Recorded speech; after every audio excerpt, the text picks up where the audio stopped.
ನಡೆದು ಸುಸ್ತಾಗಿ ಹೋಗುವಾಗ ಯಾರಾದರೂ ಕಾರಿನಲ್ಲಿ ಕುಳ್ಳಿರೆಂದರೆ ಎಷ್ಟು ಆನಂದವಾಗುವುದು.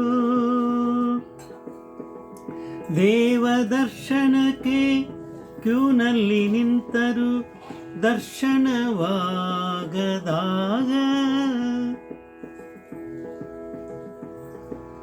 ಸಂತರೊಬ್ಬರು ಬಂದು ಅಮೃತವಾಣಿಯ ಹೇಳಿದಾಗ ಆಗುವುದು ಬ್ರಹ್ಮಾನಂದ, ಆಗುವುದು ಬ್ರಹ್ಮಾನಂದ. ನಿಜಾತ್ಮ ಶಿವನು ಒಳ ಹೊರಗೆಲ್ಲ ಬೆಳಕಿನಂತಿರುವಾಗ ಕಣ್ಣು ಮುಚ್ಚಿದರು ತೆಗೆದರು ಅವನದೇ ದರ್ಶನಾನಂದ, ಅವನದೇ ದರ್ಶನಾನಂದ, ಅವನದೇ ದರ್ಶನಾನಂದ.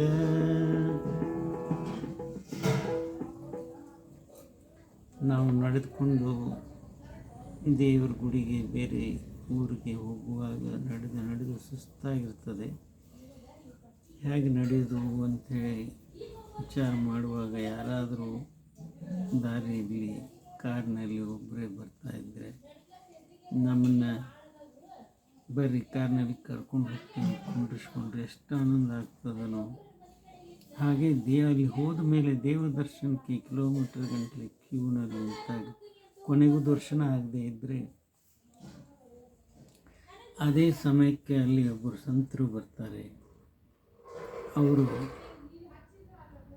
ಒಂದು ಅಮೃತವಾಣಿಯನ್ನು ಹೇಳ್ತಾರೆ.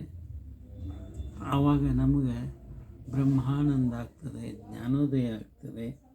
ಅವರು ಏನು ಹೇಳ್ತಾರೋ ಅಂದರೆ ನಿಜಾತ್ಮ ಶಿವನು ಬರೀ ಗುಡಿಯಲ್ಲಿಲ್ಲ, ನಮ್ಮ ಒಳಗೆ ಹೊರಗೆ ಬೆಳಕಿನಂತೆ ಇದ್ದಾನೆ. ಕಣ್ಣು ಮುಚ್ಚಿದ್ರೂ ಅವನ ದರ್ಶನ ಆಗ್ತದೆ, ಕಣ್ಣು ತೆಗೆದರೂ ದರ್ಶನ ಆಗ್ತದೆ. ಅದೇ ನಿಜವಾದ ದರ್ಶನ ಆನಂದ ಅಂತ ಹೇಳ್ತಾ ಎರಡು ಮಾತು ವಿರಾಮ ಕೊಡ್ತಾ ಇದ್ದೇನೆ. ಇದೊಂದು ಸ್ವರಚಿತ ವಚನ, ಹಾಡಿದವರು ರವೀಂದ್ರ ಜಕಾತಿ.